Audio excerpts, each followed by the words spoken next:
नामधारी श्री दिनकर जी ने कहा था कि दो न्याय अगर तो आधा दो, आधे में भी यदि बाधा हो तो दे दो केवल 5 ग्राम रखो धरती। हम ये कहते हैं कि भाई हम आप यदि नहीं हमको केंद्रांश दे रहे हैं तो हमारे राज्यांश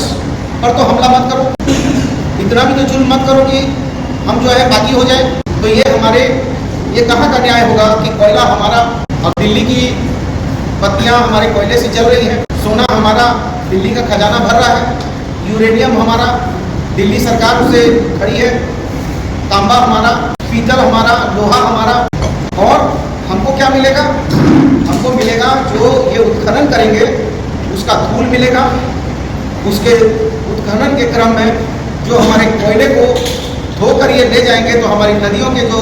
जल जीव है वो खत्म हो जाएंगे, हमारा जीवन नष्ट हो जाएगा। हम जिस रॉयल्टी से हम अपनी बहनों को, अपने गरीब परिवारों को विभिन्न प्रकार की योजनाओं से लाभान्वित कर रहे हैं, वो हमारा योजना जो है धरा का धरा रह जाएगा और अपने पायदान पे खड़े व्यक्ति के जीवन के मूल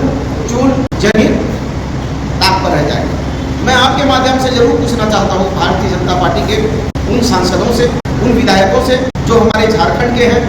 जिनको झारखंड के लोगों ने वोट दिया है, और हम लोग तो वैसे लोग हैं जिस पार्टी के लोग हैं वो पार्टी हमको बताती है कि हम पार्टी से पहले हम अपनी माटी को प्रेम करते हैं, हम पार्टी से पहले हम माँ भारती से प्यार करते हैं।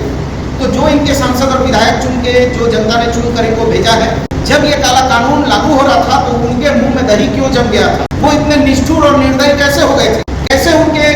दिल में झारखंड के गरीब लोगों के प्रति एक बार भी उनके मन में चिंता नहीं घुसी कि ये जो काला कानून लाया जा रहा है, ये काला कानून उस अंतिम पायदान पे खड़े व्यक्ति के चूल्हा को बंद कर देगा, जिस चूल्हा को जलाने का, बीड़ा उठाने का काम आदरणीय राहुल गांधी जी, आदरणीय हेमंत सोरेन जी कर रहे हैं। क्या इतनी ये लोग निष्ठुर है? क्या इनके पास केवल वही मुद्दे हैं जो हिंदू और मुसलमान पर आधारित हो, धर्म पर आधारित हो, और धर्म की राजनीति करके इन्होंने देश की सर्वोच्च सत्ता पर कब्जा किया? कहने के लिए मेरे पास बहुत सारी चीजें हैं कि किस तरीके से गुमराह किया है। आप सभी पत्रकार भाई स्वयं जानते हैं, चाहे वो 15 लाख का मुद्दा हो, 2 करोड़ लोगों को रोजगार का मुद्दा हो, चाहे जो है बेटी बचाओ बेटी पढ़ाओ का मुद्दा हो, चाहे वो भ्रष्टाचार का मुद्दा हो, चाहे नोटबंदी का मुद्दा हो, ऐसे बहुत सारे मुद्दे हैं। इन्होंने तो गंगा मैया को भी ठग लिया। गंगा मैया तक, चलिए हम लोगों ने माना था कि गंगा मैया को ठग रहे हैं कि सौगंध राम की खाता हूँ,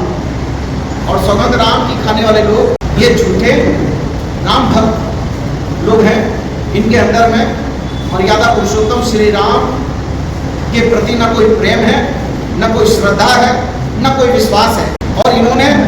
गंगा मैया को भी छला, माँ भारती को भी धोखा दिया। अब इन्होंने मर्यादा पुरुषोत्तम श्री राम के आस्था और विश्वास को भी लूटने का काम किया, और वहाँ पर आपने देखा कि किस तरीके से इन्होंने चंदा चोरी किया है। ये किसी से छुपा हुआ नहीं है, ये बीजेपी के द्वारा प्रायोजित रूप से ये चंदा चोरी करवाया गया है, और ये निश्चित तौर पर इस देश की जनता ने खुली और नंगे आंखों से इनके दोहरे चरित्र को देखा है, और दोहरे चरित्र को देखकर इन लोगों को कहीं ना कहीं ये एहसास होने लगा है कि अब जो है काट की हांडी जो है अब बार बार जलने वाली नहीं है।